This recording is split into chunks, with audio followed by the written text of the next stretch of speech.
Mission इंद्रधनुष कार्यक्रम के तहत एनसीसी ने चलाया जन जागरूकता अभियान। मिशन इंद्रधनुष कार्यक्रम बिहार सरकार के तहत एनसीसी के 4 बिहार बटालियन के तहत मुस्लिम माइनॉरिटी कॉलेज भागलपुर में कई पहलुओं को लेकर जन जागरूकता अभियान चलाया गया। आज के कार्यक्रम में एनसीसी के कैडेट्स ने कोरोना से बचाव व नए वेरिएंट से किस तरह से लड़ना है, इस विषय को लेकर शहर के लोगों को जागरूक करने का काम किया। साथ ही इससे पहले भी एनसीसी ने रोड शो, रैलियां, आम सभाएं करने का काम करके मिशन इंद्रधनुष कार्यक्रम बिहार सरकार के तहत लोगों को जागरूक करने का काम किया है। इस कार्यक्रम में महाविद्यालय के प्राचार्य, शिक्षक, एनसीसी के अधिकारी को दर्जनों एनसीसी 4 बिहार बटालियन के कैडेट्स उपस्थित थे। विश्व प्रसिद्ध श्रावणी मेले को लेकर इस वर्ष संभावनाएं जताई जा रही हैं। विश्व प्रसिद्ध श्रावणी मेले को लेकर महज कुछ दिन का समय शेष रह गया है। कोरोना काल के कारण 2 साल बाद इस बार श्रावणी मेले के आयोजन की संभावना है, लेकिन जिस तरह से देश में कोरोना केसेस में बढ़ोतरी हो रही है, इससे स्थानीय लोग मेले को लेकर सशंकित हैं। साथ ही मेले में उमड़ने वाले श्रद्धालुओं की भारी भीड़ को देखते हुए भागलपुर जिला प्रशासन और राज्य सरकार के द्वारा तैयारी मार्च माह से प्रारंभ हो जाती थी, लेकिन मई माह की शुरुआत हो जाने के बावजूद अब तक मेले को लेकर जिला प्रशासन के द्वारा कोई भी तैयारी शुरू नहीं की गई। हालांकि बीते दिनों जिलाधिकारी ने इसको लेकर अधिकारियों के साथ बैठक की थी। जिलाधिकारी सुब्रत सेन ने कहा कि इस बार आयोजन की संभावना है। पीएचईडी, नगर परिषद, सड़क, कांवरिया पथ पर काम होना है, इसको लेकर निर्देश दिया गया है।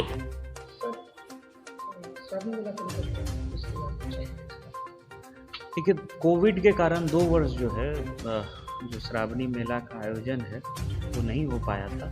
इस बार पूरी संभावना है कि श्रावणी मेला का आयोजन होगा और इसको लेकर के भागलपुर ज़िले में जो तैयारियां हैं वो हम लोगों ने शुरू कर दी हैं।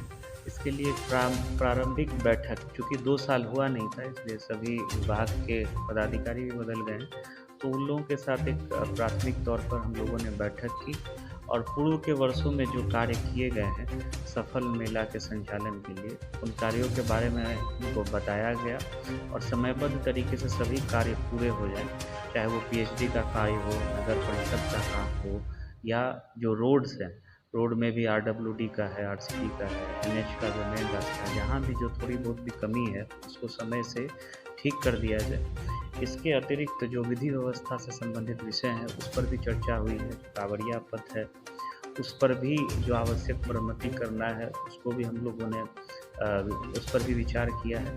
तो सारी बातें हुई हैं और जो भी आवश्यक कार्रवाई है वो समय हम लोग पूर्ण कराएंगे और इस बार पूरी उम्मीद है कि श्रावणी मेला का आयोजन बहुत अच्छे तरीके से एक भव्य वातावरण में संपन्न होगा, ऐसा हम लोग उम्मीद करते हैं।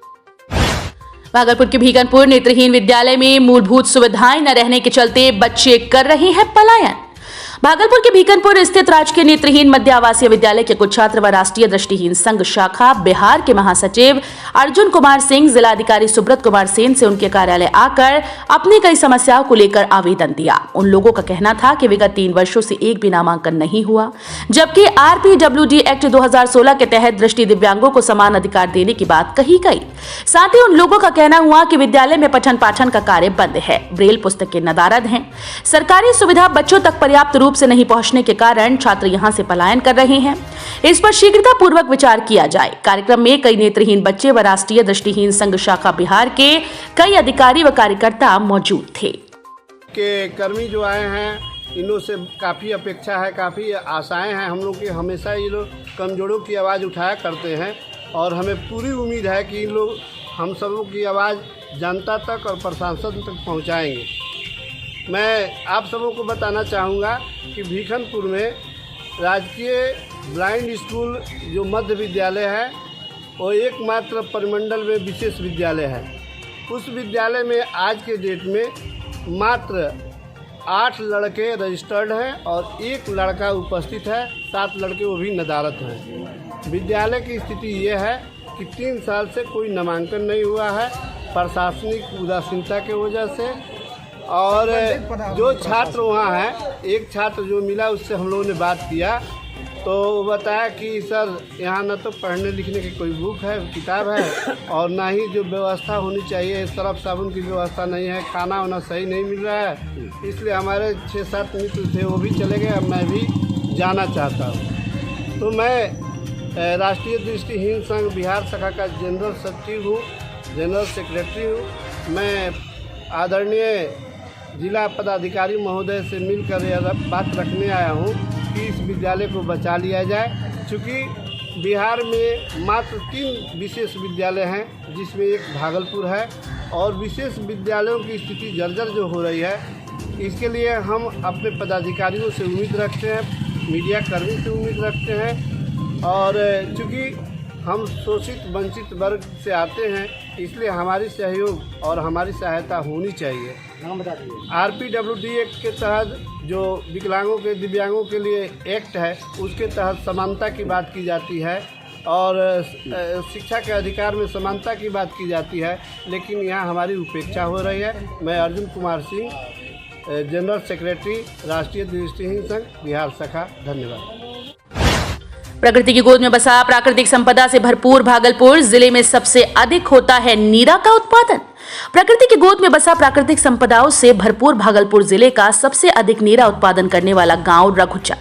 सुल्तानगंज थाना क्षेत्र के रघुचक गांव के लोग शराब से कोसों दूर नीरा का सेवन करते हैं, साथ ही लोगों से शराब का सेवन न करने की अपील करते हैं। गांव के किसी भी लोगों पर आज तक शराब पीने या बेचने के मामले पर FIR नहीं हुई और न ही कोई व्यक्ति जेल गया है।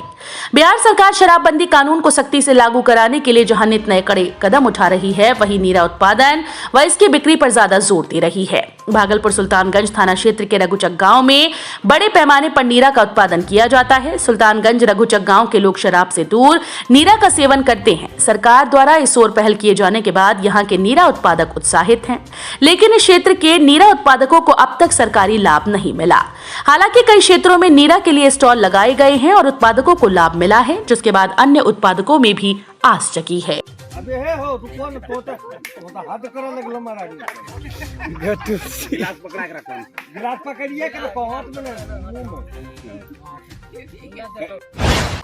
हरियाणा पुलिस पहुंची भागलपुर के सुल्तानगंज बाद थाना, किया नाबालिग लड़की को भगाने के केस में एक युवक को गिरफ्तार।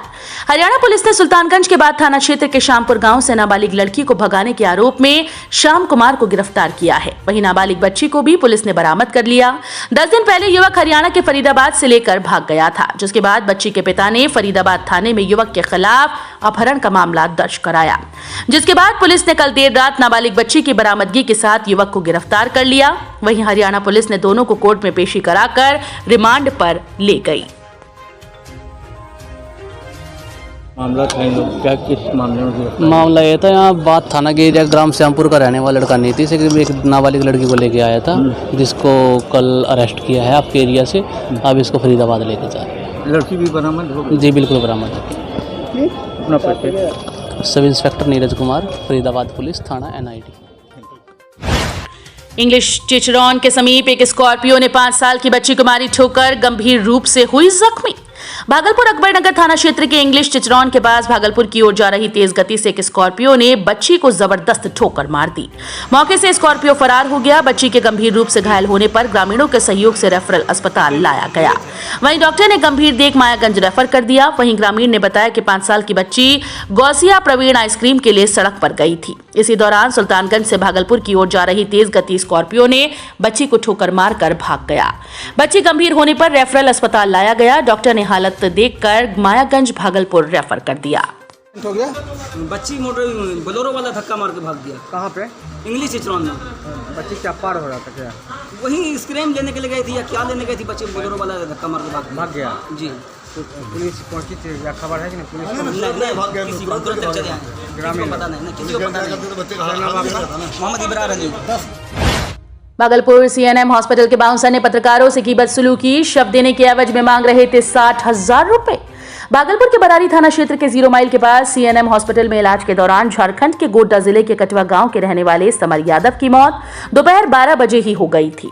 इसके बाद हॉस्पिटल प्रबंधन के द्वारा मृतक के परिजनों से शव देने की एवज में 60,000 रुपए की मांग की जा रही थी। मीडिया कर्मियों के पहुंचने पर अस्पताल प्रबंधन ने मृतक के परिजनों को देर शाम शव सौंपा। वहीं इस दौरान अस्पताल के बाउंसर ने मीडिया कर्मियों के साथ बदसलूकी की और केस करने की धमकी देकर खबर रोकने का प्रयास किया। वहीं आधे घंटे तक मीडिया कर्मियों के साथ बहसबाजी की गई, लेकिन मीडिया कर्मी भी डटे रहे और मृतक के परिजनों को शव दिलाने के बाद ही वहां से वापस हुए।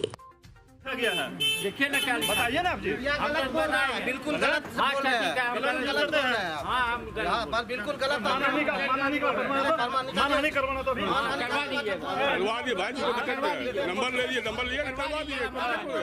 परिजन को नहीं दिखाया गया, परिजन देख रहे हैं। इनका बयान है भैया, बयान हॉस्पिटल को भी दिया है। हाँ भाई, वो भी चलेगा,